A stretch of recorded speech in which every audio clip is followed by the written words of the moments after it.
8 अप्रैल 1945 Bavaria के फ्लोसेनबर्ग यातना शिविर की एक कोठरी कैदी को 8 महीने तक बेड़ियों में जकड़ा गया था।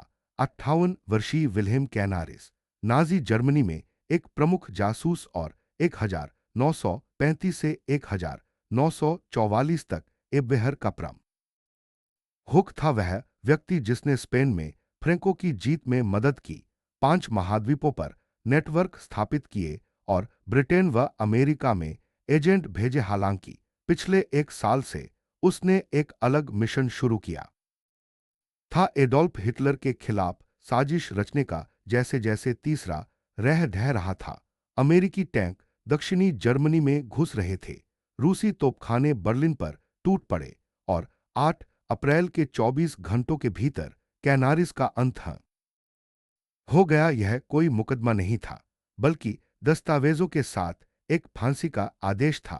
उल्टी गिनती 8 तारीख को भोर में शुरू हुई और 9 तारीख को सूर्योदय के साथ समाप्त हुई। 24 घंटों का यह अंतराल धीरे धीरे छोटा हा गया। एक ऐसा जीवन जो गोपनीयता में लिपटा हुआ था। उसके अंतिम घंटों में क्या हुआ? उसकी जान किसने ली? यह कैसे हुआ? और जब इस कुशल जासूस को पता चला कि खेल खत्म हो गया है, तो उसने क्या कहा? प्रलेखित प्रति रोध के विस्तृत इतिहास और अधिनायकवादी शासन का विरोध करने वालों के अंतिम क्षणों के बारे में जानने के लिए सदस्यता लें। आपकी सदस्यता हमें अपना शोध जारी रखने में मदद करेगी। कृपया अपना स्थान भी साझा करें। यह जानकारी शोधपूर्ण और सटीक है और जनवरी 2025 में प्रकाशित हमारे ऐतिहासिक database Spartacus educational Wilhelm Canaris जीवनी संग्रह गेस्टापो पूछताछ के अवर्गीकृत रिकॉर्ड ऑफ रद्द 2024 में यहूदी वर्चुअल लाइब्रेरी से प्राप्त प्रतिरोध दस्तावेजों जैसी सामग्रियों से प्राप्त की गई है। ये सामान्य स्रोत नहीं है, ये गहन अभिलेखी सामग्रियां हैं जिनका उपयोग इतिहासकारों अनुस्वर ने उस कोठरी के भीतर घटित घटनाओं को फिर से रचने के लिए किया। आगे बढ़ते हुए विल्हेम कैनारिस शुरू से ही देशद्रोही नहीं थे। 1 जनवरी 1887 को डॉर्टमुंड के पास एपलरबेक में जन्मे वे एक इस्पात उद्योग पति के पुत्र थे। 17 साल की उम्र में वे 1905 में इंपीरियल नेवी में शामिल हो गए, प्रथम विश्व युद्ध के नायक। उन्होंने दिसंबर 1914 में फॉकलैंड की लड़ाई के दौरान ड्रेसडेन में सेवा की, जिससे यह एकमात्र जीवी तब बचा जर्मन जहाज बन गया। मार्च 1915 के दौरान चिली में हिरासत में लिए गए और सीमित रखे गए। हालांकि कैनारिस स्पेनिश में निपुण थे, वह अगस्त 1915 तक भागने में सफल रहे। ब्यूनस आयर्स पहुंचने से पहले 2 सप्ताह तक घोड़े पर इंडीज से यात्रा की। बाद में वह रॉटरडैम के लिए एक डच जहाज पर सवार हुए और 4 अक्टूबर 1915 को जर्मनी लौट आए। कैसर ने स्वयं उनकी उपलब्धि को स्वीकार किया। 1917 तक कैनारिस ने भूमध्य सागर में अपन ही यूबोट की कमान संभाली, जिसमें 18 हत्याओं की पुष्टि हुई। युद्ध के बाद वह जर्मन क्रांति को दबाने वाले कम्युनिस्ट विरोधी अर्धसैनिक समूहों फ्रीकोर्प्स में शामिल हो गए। वह सैन्य न्यायाधिकर आना के सदस्य थे, जिसने रोजा लक्ष्मबर्ग के हत्यारों की कोशिश की थी। 20 और 30 के दशक में कैनारिस ने अपना नौसैनिक करियर जारी रखा। 1931 में उन्हें कैप्टन के पद पर पदोन्नत किया गया और 1932 में उन्होंने युद्धपोत हलंतलेसियन की कमान संभाली। जनवरी 1935 में हिटलर ने कैनारिस को जर्मन सैन्य खुफिया एजेंसी एब्वेहर का प्रमुख नियुक्त किया। यह नियुक्ति कई लोगों के लिए एक झटका थी। कैनारिस नाजी पार्टी का सदस्य न ही है, लेकिन कम्युनिस्टों के प्रति उसके मन में द्वेष है। फिर भी हिटलर को जासूसी के लिए विचारकों की बजाय सक्षम व्यक्तियों की आवश्यकता थी। शुरुआत में कैनारिस 1936 में स्पेनिश गृहयुद्ध के दौरान एक नेटवर्क बनाता है, जिसका विस्तार स्पेन, पुर्तगाल, तुर्की और दक्षिण अमेरिका तक होता है, वह 1937 में हॉप्टमैन निकोलस रिटर के अधीन लूफ्ट वायु खुफिया विभाग का पहला खंड स्थापित करता है, जो अमेरिका में एजेंटों की भर्ती करता है। प्रथम विश्व युद्ध के दौरान न्यूयॉर्क में रहने वाले एक अफ्रीकन जासूस फ्रिट्ज ड्यूक्स ने 1941 में पुनः सक्रिय हो जाते हैं और हथियारों से संबंधित हेटा और शिपिंग जानकारी बर्लिन भेजने वाले 33 एजेंटों के एक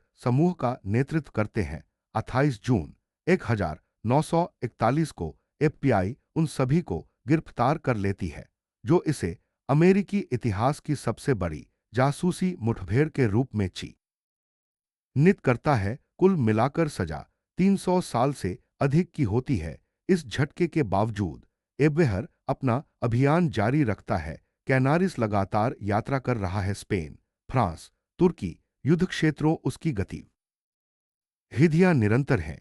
उसकी सतर्कता अटल है और उसकी गणनाएं कभी नहीं रुकती। हालांकि सितंबर 1939 उसे बदल देता है। 1 सितंबर को हिटलर पोलैंड पर आक्रमण करता है।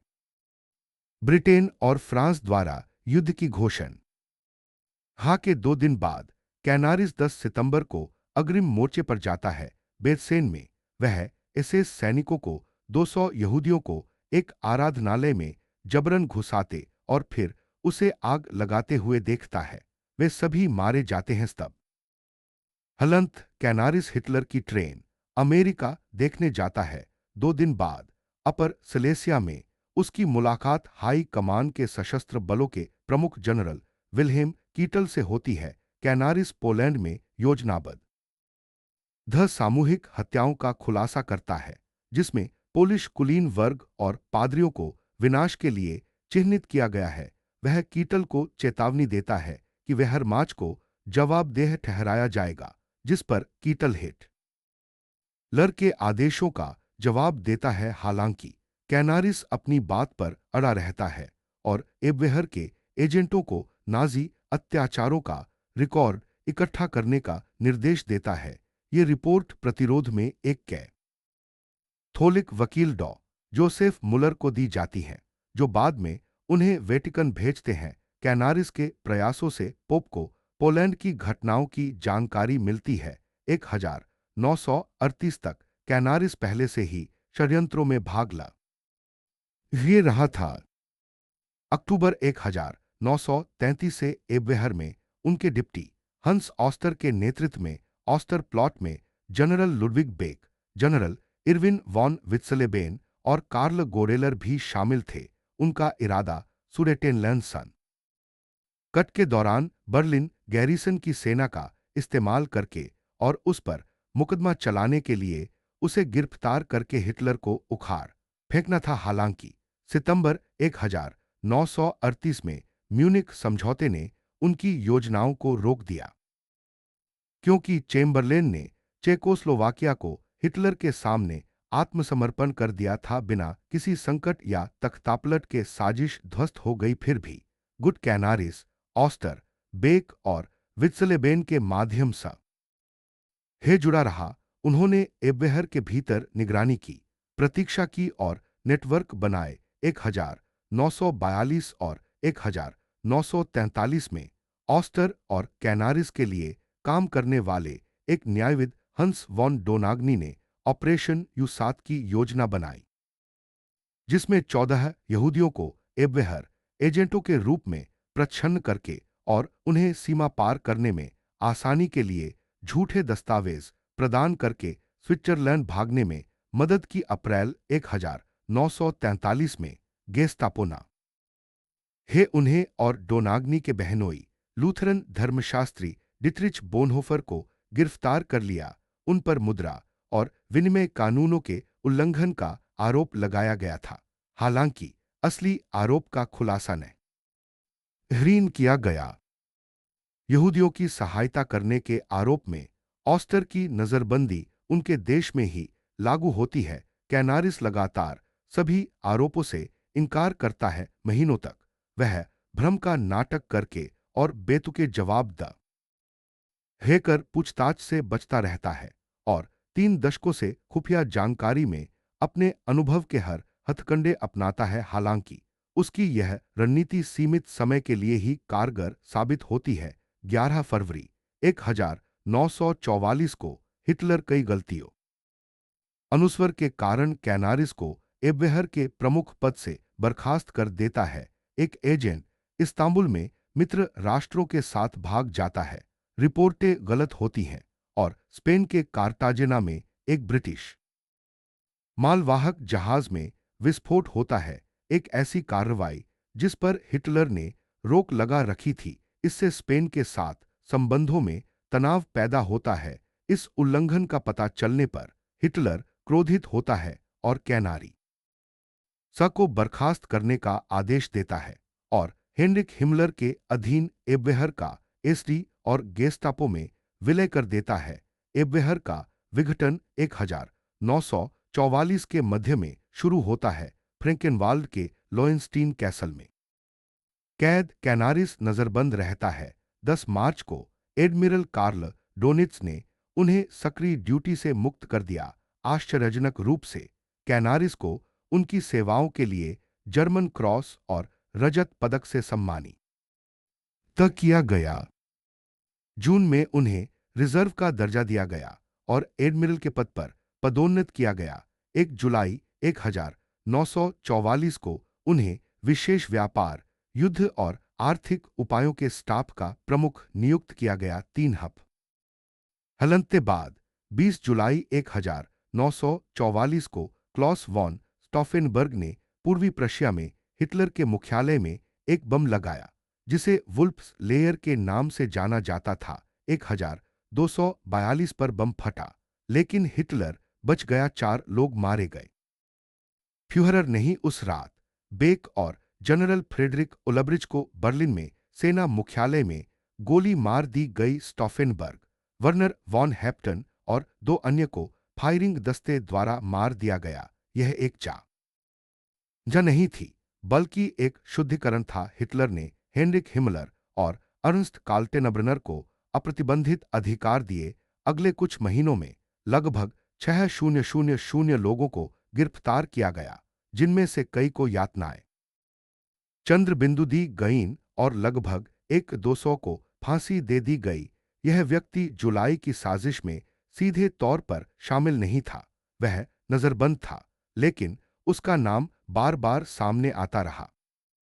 23 जुलाई 1944 रविवार विस्फोट के 3 दिन बाद एसएस ब्रिगेड लीडर वाल्टर शेलेनबर्ग एक अन्य एसएस सदस्य के साथ श्लाचटेंसी में कैनारिस के निवास पर जाते हैं। वे उसे गिरफ्तार कर लेते हैं। न तो गेस्टापो और न ही कल्टेनब्रनर के आदमी एसडी विदेशी खुफिया विभाग के प्रमुख शेलेनबर्ग ही जिम्मेदार हैं। कैनारिस के साथ उनका इतिहास रहा है। प्रतिद्वंद्वी और सहयोगी दोनों के रूप में कैनारिस के साथ शेलेनबर्ग के घनिष्ठ संबंधों को देखते हुए यह गिरफ्तारी उनकी निष्ठा की परीक्षा लेती है। हिमलर उनके कार्यों का आकलन करना चाहते हैं। निष्ठा सिद्ध होने पर शेलेनबर्ग गिरफ्तारी को अंजाम देते हैं। वे कैनारिस को बर्लिन के गेस्टापो में मुख्यालय प्रिंस उल्ब्रिcht स्ट्रासे ले जाते हैं।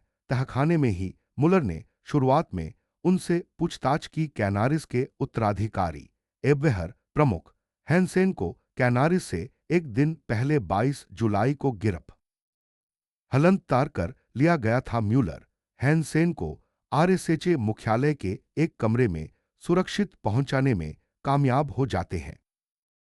22 जुलाई को हैंसेन सब कुछ कबूल कर लेता है। जुलाई की साजिश में अपनी भूमिका का ब्यौरा देता है और कैनारिस को इसके आध्यात्मिक प्रेरक सैन्य प्रतिरोध के पीछे की प्रेरक शक्ति के रूप में आरोपित करता है।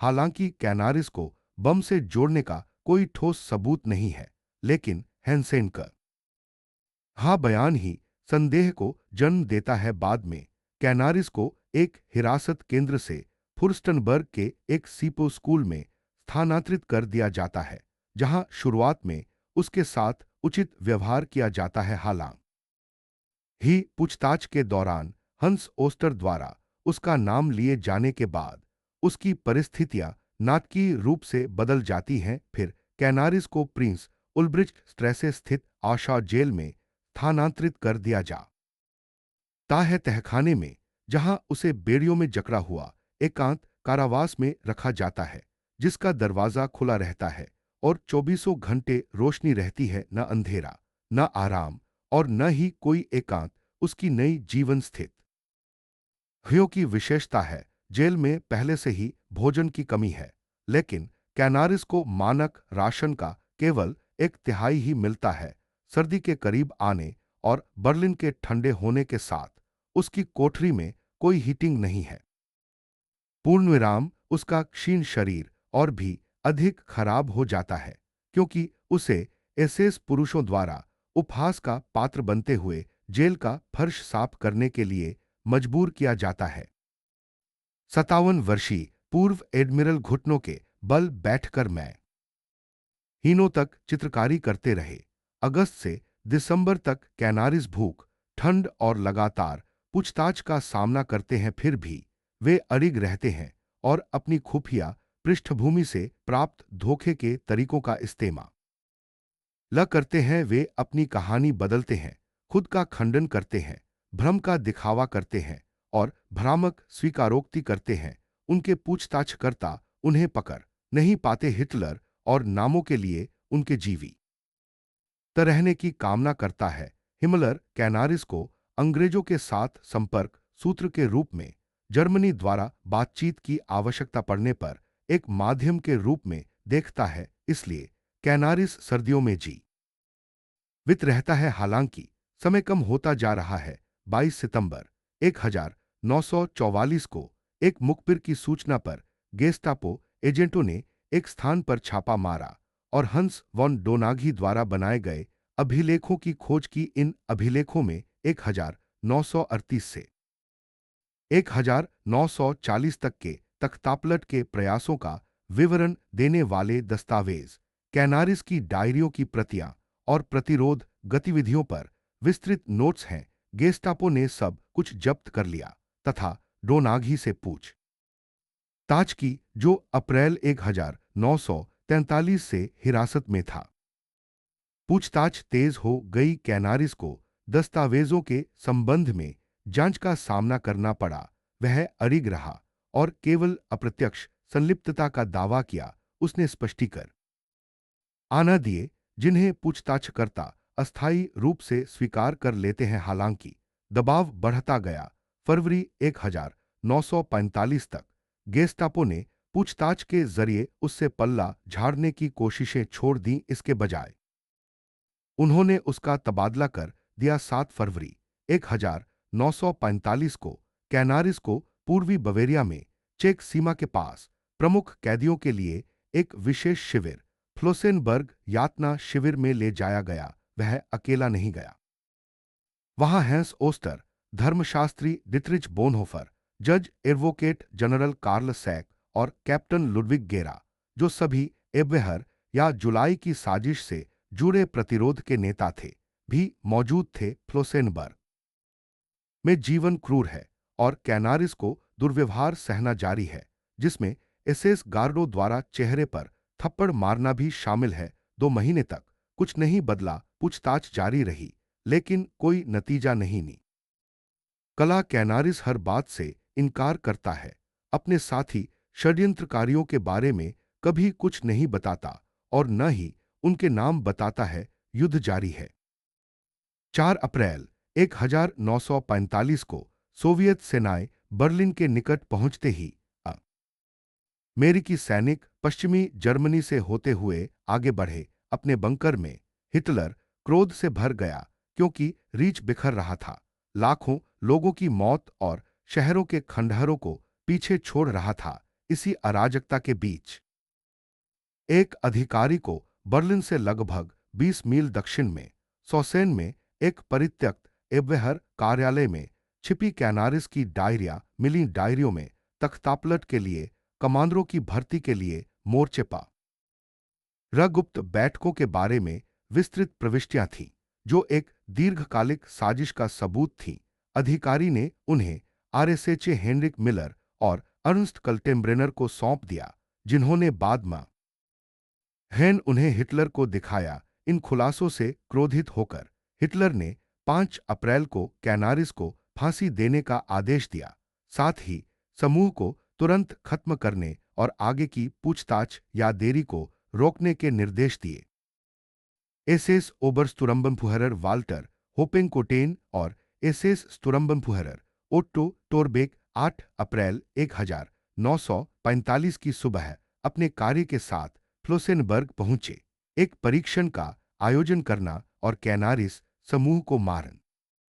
आज 8 अप्रैल देर शाम होपेंकोटेन द्वारा महीनों से पूछताछ के तहत कैदी कैनारिस अब आज रात होने वाले अपने ही मुकदमे के लिए अभियोजक के रूप में काम कर रहा है। बंकर के भीतर एकांत में स्थित उसकी कोठर ही में केवल विशेष कैदी ही रहते हैं। कर्नल लूडिंग बगल वाली कोठरी में रहते हैं, अपने पड़ोसी की आवाजों से परिचित। लूडिंग, जो एक पूर्व डेनिश सैन्य खुफिया निदेशक हैं, दीवार के पार कार्यवाही का इंतजार कर रहे हैं। मुकदमा शुरू होने से पहले कैनारिस से आखिरी बार बेरहमी से पूछताछ की जाती है। एसएस गार्ड उसे पीटते हैं, उसकी नाक तोड़ देते हैं और उसे बुरी तरह घायल कर देते हैं। वह तड़पता अपनी कोठरी में लौटता है। उसका चेहरा सूजा हुआ है और टूटी नाक के आसपास खून जमा हुआ है। 58 साल की उम्र में 8 महीने की भूख से क्षीण अगले दिन उसकी मृत्यु हो जाती है। तथाकथित मुकदमा शुरू होता है। असल में एक ढोलंगारे की तरह कोर्ट मार्शल, बस दिखावा, कोई गवाह, रिकॉर्ड या बचाव पक्ष नहीं। ओटो थोरबेक जज की भूमिका निभाते हैं, जबकि वाल्टर होपेंकोटेन अभियोजन पक्ष चलाते हैं। सबसे पहले गवाह ही देते हैं हंस ओस्टर कैनारिस को एक नकली पोप क्षमादान दिया जाता है, लेकिन वह उसे अस्वीकार कर देता है, अपना अपराध स्वीकार करता है और अपरिहार्य दंड को स्वीकार करता है। कैनारिस ने अपना अपराध से हलंतविकार कर लिया और अपना अपराध स्वीकार कर लिया। इस समय इनकार क्यों, जबकि उसकी डायरिया सबूत के तौर पर काम कर रही हैं। हालांकि हंस वॉन डोनाघी को फ्लॉसेनबर्ग की बजाय साक्सेनहाउसेन में हिरासत में लिया गया था, फिर भी 6 अप्रैल को वहां उन पर मुकदमा चलाया गया। बुरी तरह पीटे जाने के कारण उन्हें दवाइयां दी गईं और मुकदमे के दौरान वे लगभग बेहोश थे। डिट्रिच बोनहोफर, कैनारिस, लुडविग गेरा र कार्लजेक, सभी पर फ्लॉसेनबर्ग में मुकदमा चलाया गया। उन्होंने अपना अपराध स्वीकार कर लिया। उसी शाम अदालत ने उन सभी को बिना किसी अपील या देरी के मौत की सजा सुनाई और अगली सुबह फांसी की सजा में हुकर्रर की। यह महसूस करते हुए कि उसकी सजा कम होती जा रही है, कैनारिस 8 अप्रैल से 9 अप्रैल की रात को अपनी कोठरी में लौट आया। बगल वाली कोठरी में कर्नल लूडिंग ने दीवार पर थपथ पाने की आवाज सुनी। यह कैनारिस द्वारा भेजा गया एक कोडेड मोर्स संदेश था। लूडिंग ने उसे डिकोड किया। मेरे दिन पूरे हो गए, मैं देशद्रोही नहीं हूं। गवाहों का एक और बयान, मेरे साथ बुरा व्यवहार किया गया, मेरी नाक टूट गई, मैंने जर्मनी के खिलाफ कुछ नहीं किया। अगर तुम बच गए तो कृपया मेरी पत्नी को बता देना। संक्षेप में कैनारिस अपनी विदाई कह रहे हैं, नाजी शासन के सामने नहीं, बल्कि जर्मनी के सामने अपनी बेगुन हाही का ऐलान करते हुए, क्योंकि उसने स्वेच्छा से उनके साथ विश्वासघात किया था। उसके विचार से हिटलर को नाकाम करने की कोशिश करके वह अपने देश की मदद कर रहा था, अत्याचारों का दस्तावेजीकरण करके, यहूदियों को भागने में मदद करके और युद्ध के प्रयासों को नाकाम करके वह खुद को देशभक्त मानता था। शासन के लिए वह एक गद्दार था। कुछ ही घंटों में यह भेद कोई महत्व नहीं रखेगा। 9 अप्रैल 1945 भोर के बाद एक धूसर सुबह, सटीक समय अनिश्चित है। सुबह 6 से 7 बजे के बीच एसएस गार्ड जल्दी से आंगन में फांसी का फंदा बनाते हैं। साधारण लकड़ी के ढांचे, क्रॉसबार, हुक लगे हुए मध्ययुगीन काल की याद दिलाते हैं। कोयला टकता हुआ फांसी का फंदा नहीं, बल्कि एक धीमी मौत। Wilhelm Canaris, Hans Oster, Dietrich Bonhoeffer, Karl Sack, Ludwig Gehre, सभी 5 पुरुषों को कपड़े उतारने का आदेश दिया जाता। वे आखिरी बार ना करते हैं। फिर फांसी शुरू होती है। फांसी देने के तरीके पर विभिन्न स्रोतों में बहस होती है। एसएस ग्रुपेन फ्यूहरर जुर्गेन स्ट्रूप ने बताया कि कैनारिस को कसाई के हुक से फांसी दी गई थी, जो एक प्राचीन फांसी पद्धति है। हुक आमतौर पर जबड़े के नीचे या कॉलर क्षेत्र में लगाया जाता है। पीड़ित का वजन धीरे धीरे गले को सिकोड़ता है, जिससे मस्तिष्क तक हवा और रक्त की आपूर्ति बाधित होती है। टूटी हुई गर्दन के विपरीत इस प्रकार की मृत्यु में 10 से 30 मिनट लगते हैं।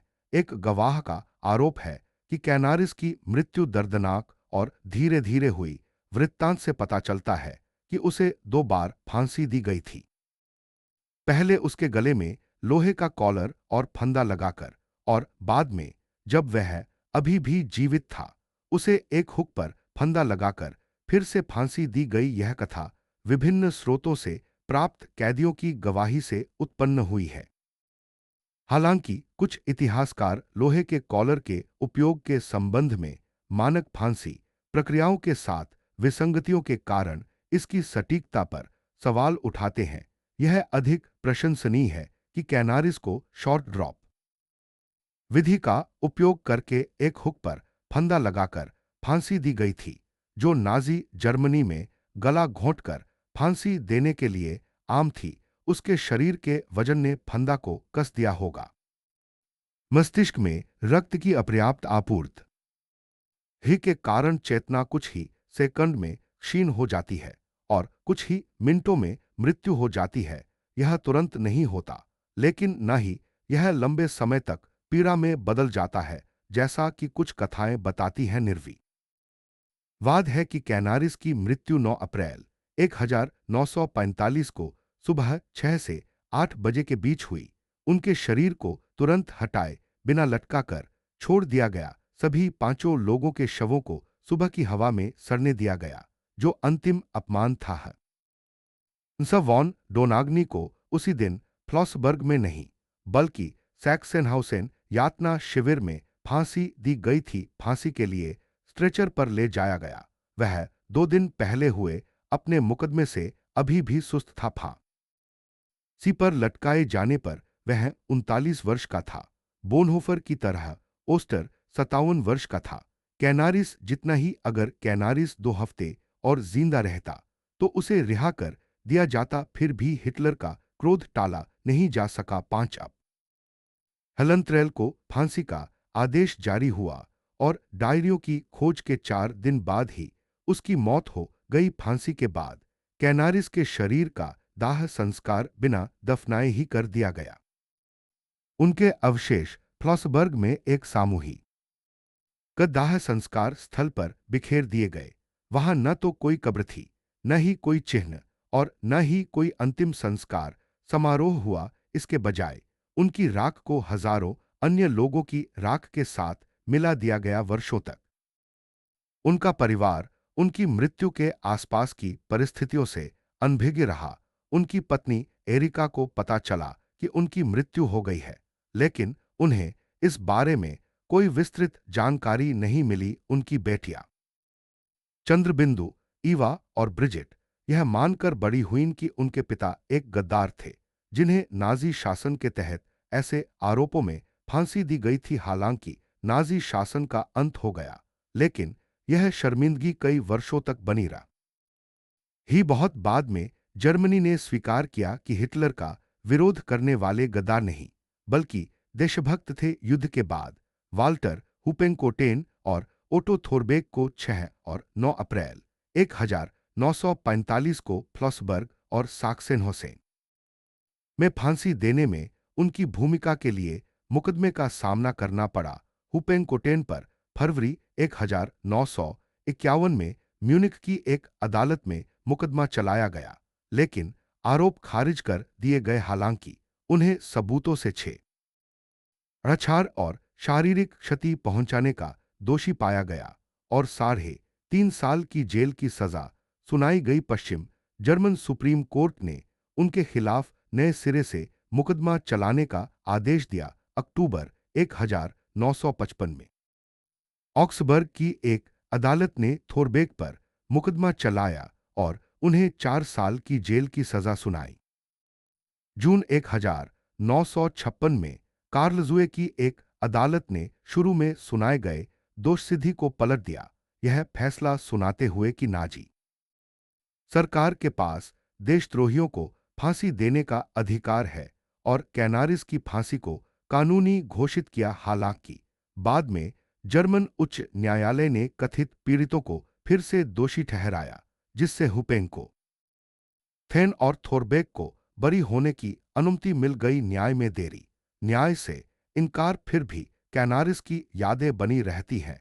एब्वेहर से बचे जनरल इरविन वॉन लॉसेन ने नूर्नबर्ग में कैनारिस की बहादुरी के बारे में बात की। उन्होंने सितंबर 1939 में कैनारिस और जनरल कीटल के बीच हुई बातचीत को याद किया, जिसमें कैनारिस ने पोलैंड में अत्याचारों के लिए वेहरमाच को जवाबदेह ठहराए जाने के बारे में चेतावनी दी थी। कीटल ने जवाब दिया कि आदेश हिटलर के थे। अंततः कीटल और एक अन्य एब्वेहर अधिकारी हंस बर्न्ड गेसेवियस दोनों पर नूर्नबर्ग में मुकदमा चलाया गया और उन्हें युद्ध अपराधों का दोषी पाया गया।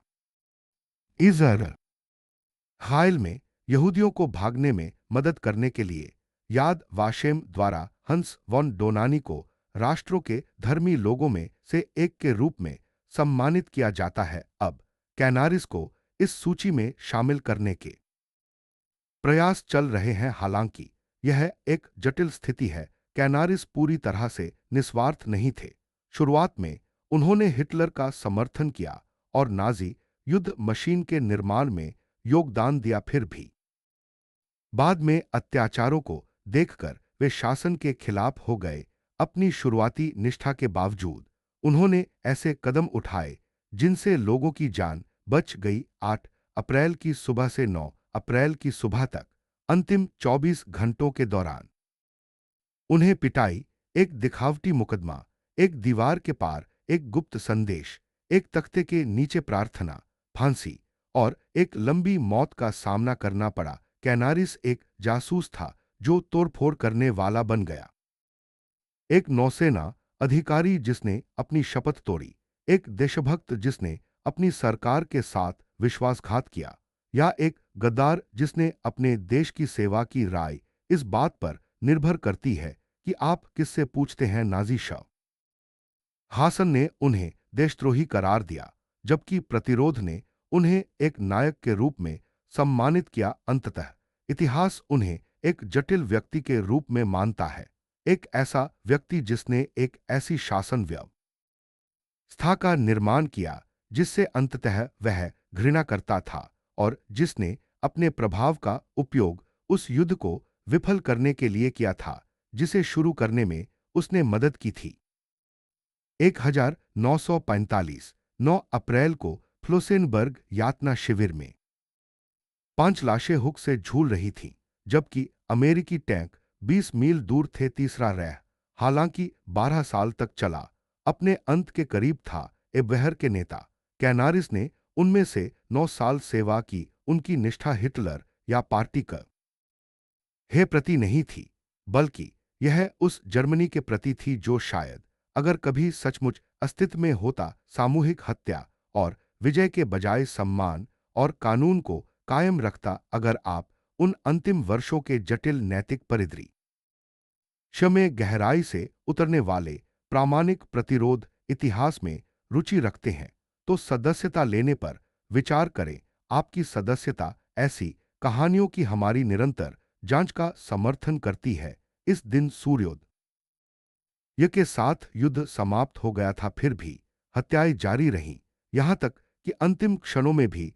टूटते शासनों का स्वभाव ऐसा ही होता है, वे अपने ही शासन को निगल जाते हैं। कैनारिस ने अपना जीवन खुफिया जानकारी जुटाने, रहस्य इकट्ठा करने, एजेंटों का प्रबंधन करने और लंबी लड़ाई लड़ने में समर्पित कर दिया। अंततः उनकी सबसे लंबी लड़ाई उनके अपने ही प्रशासन के खिलाफ थी। वह असफल तो हुए, लेकिन पूरी तरह से नहीं। इस विषय पर चर्चाएं जारी हैं, क्योंकि हम उसके कार्यों और उद्देश्यों को समझने का प्रयास करते हैं। उसकी पत्रिकाओं ने उसकी मृत्यु का कारण तो बना, लेकिन उसके आख्यान को सुरक्षित रखा। पूर्ण विराम वे विद्रोह, नैतिकता और एक ऐसे व्यक्ति की गवाही देती हैं जिसने तब भी कार्य करने का विकल्प चुना जब ऐसा कार्य मृत्यु के समान था। कर्नल लूडिंग ने फ्लॉसेनबर्ग को सहन किया। अमेरिकियों के आगमन पर उन्हें मुक्त कर दिया गया। उन्होंने कैनारिस का अंतिम संदेश पहुंचाया, जिसमें कहानी सुनाई गई। अन्य कैदी भी इसे याद करते हैं। दीवार पर थपथ पाना, टूटी नाक, प्रार्थनाएं और पैरों के नीचे लाशें। अनुस्वर 1956 में फ्लॉसेनबर्ग में एक पट्टिका लगाई गई, जिसमें 9 अप्रैल 1945 को मारे गए प्रतिरोध सदस्यों की सूची दी गई थी। Wilhelm Canaris, Hans Oster, Dietrich Bonhoeffer, Karl ज़ेक, Ludwig गेहरर और हंस वॉन डोन। हागी सैक्सनहाउसेन में पट्टिका पर विस्तार से कुछ नहीं लिखा है, केवल नाम और तारीख दी गई है। हालांकि यह पर्याप्त है, क्योंकि अब हमारे पास साक्ष्य, गवाहियां, रिकॉर्ड और समय सीमा उपलब्ध है। 23 जुलाई 1944 को गिरफ्तारी से लेकर 9 अप्रैल 1945 को फांसी तक 260 दिन या साढ़े 8 महीने की अवधि जो जंजीरों में बिताई गई। 24 घंटे पहले कोरो से फांसी तक, 8 अप्रैल की सुबह से 9 अप्रैल की सुबह तक विल्हेम कैनारिस का अंत ऐसा ही था। युद्ध में नहीं, बुढ़ापे में नहीं, बल्कि एक शिविर के आंगन में, गले में फंदा डाले और नग्न अवस्था में पहरेदार देखते रहे, और उनकी धीरे धीरे मौत हो गई। वह व्यक्ति जो सबके राज जानता था, जिसने यूरोप के सबसे शक्तिशाली खुफिया नेटवर्क का नेतृत्व किया था, वह दीवार के आर पार संदेश टैप करने और अपनी बेगुनाही की दलील देने तक सीमित रह गया। उसे उम्मीद थी कि कोई उसे याद करेगा, उसकी पत्नी सहित, और इतिहास उसे समझेगा। हम याद करते हैं, हम जानते हैं, हम समझने की कोशिश करते हैं। कैनारिस ने जो आखिरी दृश्य देखा होगा, वह शायद फांसी के तख्ते के ऊपर के पैर होंगे, या शायद आसमान। धूसर बवेरियन सुबह, देर से आ रहा वसंत। युद्ध लगभग समाप्त होने वाला था, लेकिन अमेरिकी सेनाएं बहुत धीमी गति से आगे बढ़ रही थीं। हालांकि यह हिटलर का प्रतिशोध का आखिरी कदम था। एक क्षयग्रस्त शासन की अंतिम पीड़ा आदेश था कि देशद्रोहियों को फांसी दी जाए, आवाजों को दबा दिया जाए, प्रतिरोध को कुचल दिया जाए। फिर भी जो दर्ज हो चुका है, उसे मिटाया नहीं जा सकता। कैनारिस ने अपनी बात पक्की की। पर होलैंड में हुए अत्याचारों के उनके खुलासे वेटिकन तक पहुंचे, और यहूदियों के लिए उनकी सहायता से 14 लोगों की जान बच गई। उनकी तोड़फोड़ ने युद्ध अभियानों में बाधा डाली, और उनके प्रतिरोध ने दूसरों को प्रोत्साहित किया। हंस ओस्टर, हंस वॉन डोनाघी, डिट्रिच बोनहोफर जैसे लोग, एक ऐसा समूह जिसने इनकार किया, जोखिम उठाया, हारे, लेकिन काम किया। महत्वपूर्ण पहलू उनकी सफलता या असफलता नहीं, बल्कि उनके कार्य और विकल्प हैं। जब राज्य मिलीभगत की मांग करता है, तो विरोध करना कर्तव्य बन जाता है। कैनारिस ने इस वास्तविकता को समझा, हालांकि बहुत देर से, लेकिन उन्होंने इसे समझा और इसकी हिम्मत चुकाई। 2010 में बर्लिन में टेरा म्यूजियम टोपोग्राफी का उद्घाटन हुआ, उस पूर्व गेस्टापो मुख्यालय की जगह पर जहां कैनारिस को कैद किया गया था। प्रदर्शनी के हिस्से के रूप में तहखाने की कोठरी यो की खुदाई और संरक्षण किया गया है, जिससे आगंतुक अंदर जा सकते हैं, दीवारों को देख सकते हैं, ठंड, रोशनी, जंजीरों और भूख की कल्पना कर सकते हैं। यह कैनारिस की असली कोठरी नहीं है, बल्कि यह वही जेल, वही इमारत, वही पत्थर हैं। 2025 में इतिहासकार अभी भी शोध में जुटे हैं, नए दस्तावेज खोज रहे हैं, साक्ष्यों की तुलना कर रहे हैं, और समय रेखा को परिष्कृत कर रहे हैं, फिर भी मूल कथा अपरिवर्तित बनी हुई है। यह एक ऐसे व्यक्ति का वृत्तांत है जिसने शासन को गुप्त रूप से चुनौती दी, अपने पद का उपयोग विद्रोह के लिए किया और अंततः इस उद्देश्य के लिए अपनी जान दे दी। यह 9 अप्रैल 1945 को फ्लॉसेनबर्ग में बिताएगा। ये अंतिम 24 घंटों का चित्रण है। एक सर्द सुबह, बादलों से घिरा आसमान, 5 रस्सियां, 5 लाशें, जिनमें कैनारिस भी शामिल हैं। 2 हफ्ते बाद मुक्ति आ गई। उसके लिए बहुत देर हो चुकी थी, लेकिन फिर भी एक अमेरिकी प्रकट हुए, पहरेदार भाग गए, शिविर का ताला खोला गया और बचे हुए लोग कहानियां सुनाते हुए बाहर आए। उनकी कहानियां उन लोगों की कहानी बयां करती हैं जिन्होंने खुद को बलिदान कर दिया। दीवारों के माध्यम से प्रसारित किए गए कोडित संदेश, मचानों के नीचे फुसफुसाती प्रार्थनाएं और अदम्य दृढ़ता, इस तरह यह कहानी कायम रहती है, स्मारकों या पुरस्कारों के माध्यम से नहीं, बल्कि इसमें हृतियों, साक्ष्यों और इतिहास को दर्ज करने के अथक प्रयास के माध्यम से। यह हमें याद दिलाता है कि प्रतिरोध क्या चाहता है, अधिनायकवाद क्या चाहता है, जब अच्छे लोग निष्क्रिय रहते हैं तो क्या होता है, तथा जब वे कार्य करते हैं तो क्या घटित होता है। कैनारिस ने एक ऐसा काम किया जो पूरी तरह से या पूरी तरह से नहीं, बल्कि एक ऐसा काम था जिसकी कीमत उन्हें अपनी जान देकर चुकानी पड़ी। यह 9 अप्रैल को सुबह के समय फ्लोसेनबर्ग में हुआ मुकदमा सिर्फ 24 घंटे पहले ही खत्म हुआ था। उन्हें 260 दिनों की कैद हुई थी। कैनारिस का जन्म 58 साल पहले हुआ था, एक जासूस जिसने कथित तौर पर जर्मनी की सेवा करने के लिए रीच को धोखा दिया, एक एडमिरल जिसने अपनी अंतरात्मा की रक्षा करने की शपथ तोड़ी, एक ऐसा व्यक्ति जिसने फांसी के तख्ते पर नंगा होकर अपनी जान दे दी। आजादी से बस कुछ ही हफ्ते दूर ये कुछ ऐसे नाम हैं जो उस पर लगाए गए। फ्लोसेनबर्ग में हुई खुदाई से उस फांसी स्थल का पता चला है जहां कभी फांसी का तख्ता हुआ करता था। मिट्टी के विश्लेषण और पुरातात्विक सर्वेक्षणों से उस स्थान का सटीक पता चला है। अब वहां एक स्मारक है जिसका डिजाइन सादा है और जिस पर 5 नाम अंकित हैं। 9 अप्रैल 1945। ये गवाहियों, डायरियों और रात में जेल की दीवारों पर उकेरे गए गुप्त संदेशों से जुड़ी कहानियां हैं जो उनके जीवन के अवशेष के रूप में आज भी मौजूद हैं। क्या कैनारिस देशद्रोही थे? यह बहस का विषय है और यह देशद्रोह की अपनी व्याख्या पर निर्भर करता है। मानवता की सेवा के लिए हिटलर को धोखा देना, क्या यह विश्वासघात था या वीरता? यही वह विरासत है जो उन्होंने अपने पीछे छोड़ी है। विरोधाभास इस सच्चाई में निहित है। एक व्यक्ति अपनी अंतरात्मा की निंदा के कारण एक ऐसी व्यवस्था में मारा गया जिसने ऐसे गुणों को दंडित किया। यह व्यक्ति विल्हेम कैनारिस था, जो एक ऐसे नेता के अधीन काम कर रहा था जो अटूट निष्ठा की मांग करता था। उसका अपराध किसी महान चीज के प्रति निष्ठा। 9 अप्रैल 1945 की सुबह, पेड़ों के नीचे और जब जर्मनी जल रहा था, कैनारिस ने फ्लॉसेनबर्ग में अपनी जान दे दी। पहरेदारों ने उपहास किया, जबकि इतिहास गवाह था। रस्सियां ढीली हुईं, सूरज ऊपर चढ़ा, फिर भी फांसी कोई अंत नहीं है। यह एक नई कहानी का जन्म हलंतम है। स्मृति, न्याय और जीवन और मृत्यु के महत्व को लेकर अथक संघर्ष की कहानी। कैनारिस के लिए एक जासूस प्रमुख जिसने अपने वरिष्ठ की अवज्ञा की। आखिरी 24 घंटे उसके मरणोपरांत युद्ध की शुरुआत मात्र थे। उसकी लड़ाई उसकी प्रतिष्ठा के लिए थी। जब जल्लाद घर लौटते हैं तो क्या होता है? उन लोगों का क्या होता है जिन्होंने एक फर्जी मुकदमे की योजना बनाई थी?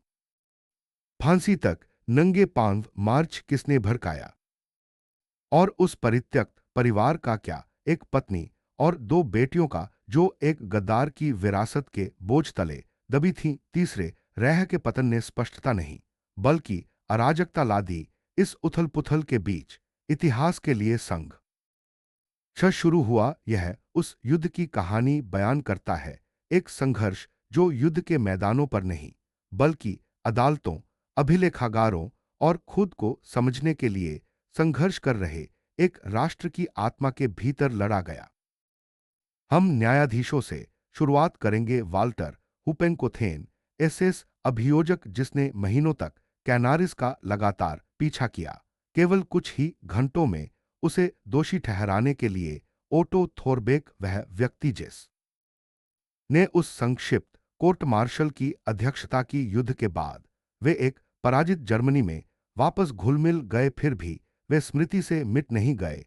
1950 के दशक की शुरुआत में जब पश्चिम जर्मनी ने अपने अतीत को स्वीकार करने की सुस्त प्रक्रिया शुरू की, इन लोगों पर मुकदमा चला।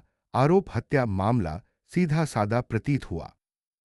1955 में ऑक्सबर्ग में मुकदमा शुरू हुआ, जहां निहत्थे कैदियों को बिना किसी कानूनी आधार के ढहती हुई सरकार द्वारा सरसरी तौर पर फांसी दे दी गई। तथ्य प्रस्तुत किए गए, डायरिया मिली। हिटलर का गुस्सा, कैनारिस समूह को खत्म करने का आदेश, फ्लोसेनबर्ग की जल्दबाजी भरी यात्रा, बिना किसी उचित प्रक्रिया के कोर्ट मार्शल, कोई बचाव पक्ष का वकील नहीं, सबूतों की कोई जांच नहीं और अपील का कोई मौका नहीं। बर्लिन ने एक ऐसा फैसला सुनाया जो मूलतः पूर्व निर्धारित था। अभियोजन पक्ष ने है तर्क दिया कि यह न्याय नहीं बल्कि न्यायिक हत्या थी, एक प्रच्छन्न प्रशासनिक कृत्य जो कानूनी कार्यवाही के रूप में प्रच्छन्न था। शिविर के बचे लोगों ने अपने अनुभव सुनाए।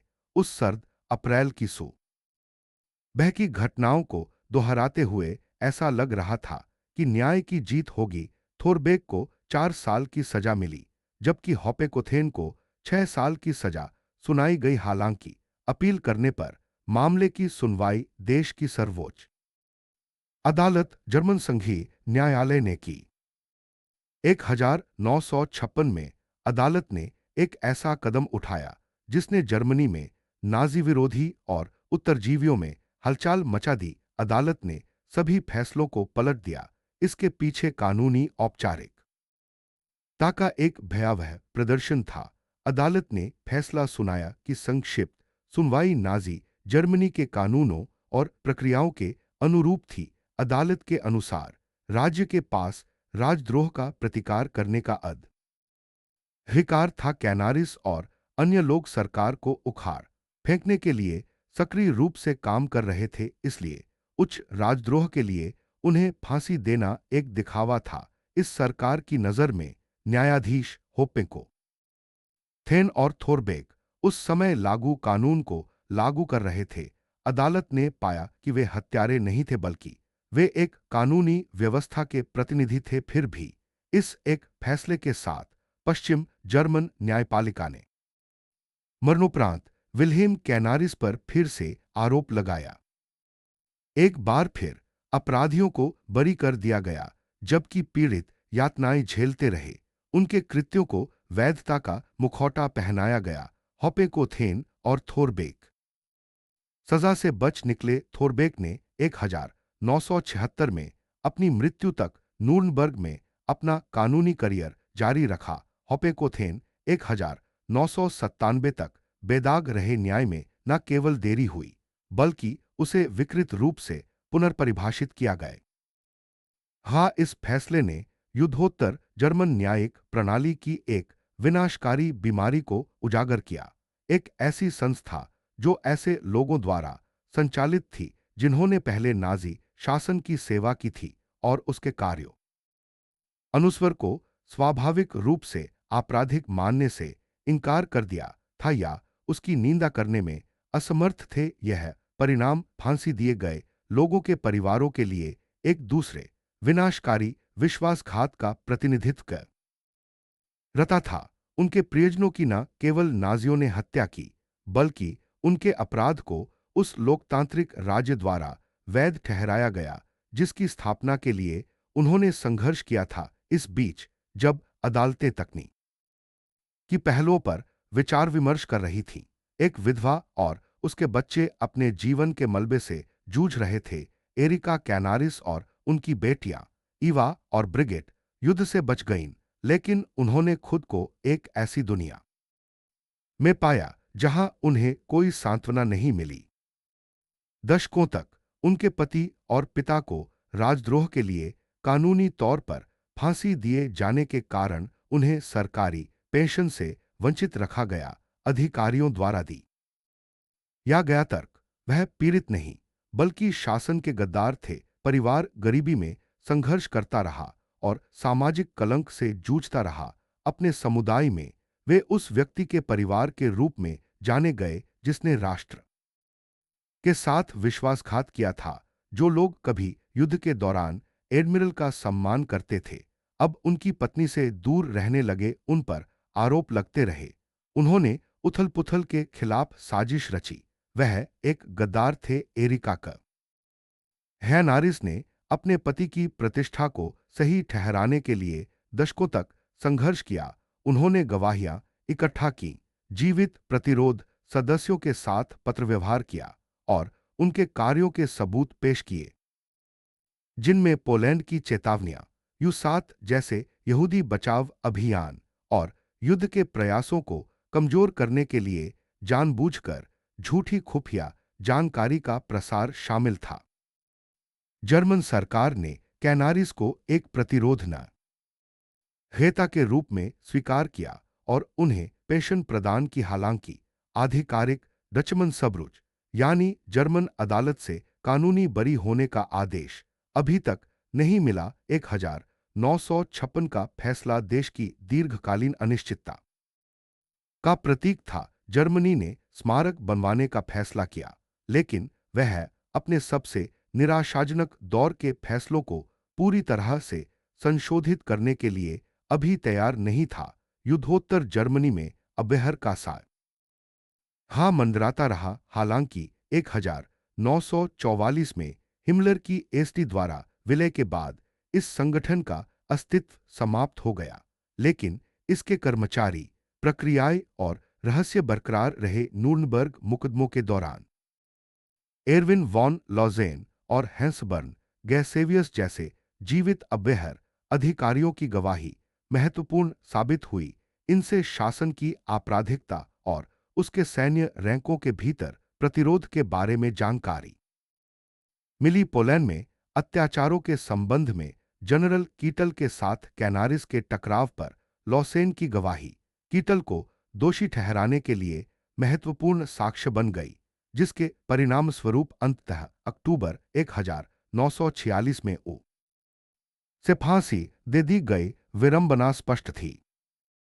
दिवंगत जासूस प्रमुख ने मरणोपरांत अपने अधीनस्थों के माध्यम से प्रभाव डाला और अपने उच्च पदस्थ वरिष्ठों पर मुकदमा चलाने की दिशा में काम किया। हालांकि विरासत बहुआयामी थी। नए शीत युद्ध के संदर्भ में पश्चिमी मित्र राष्ट्रों ने सोवियत संघ से मुकाबला करने के लिए जर्मन खुफिया क्षमताओं की तलाश की। इस प्रकार अतीत के अवशेषों से एक नया संगठन उभरा। वेहरमाच के नेतृत्व में गेहलेन संगठन पूर्वी मोर्चे पर सैन्य खुफिया विभाग के पूर्व प्रभारी जनरल रिनहार्ड गेहलेन ने पश्चिम जर्मनी की विदेशी खुफिया सेवा बीएनडी की नींव रखी। इस संगठन में मुख्य रूप से पूर्व वेहरमाच कर्मियों के साथ साथ एबवेहर और एसएस खुफिया दल के कुछ लोग भी शामिल थे। तीसरे रैह के खुफिया ढांचे को नए संघीय गणराज्य से जोड़ने वाले कर्मियों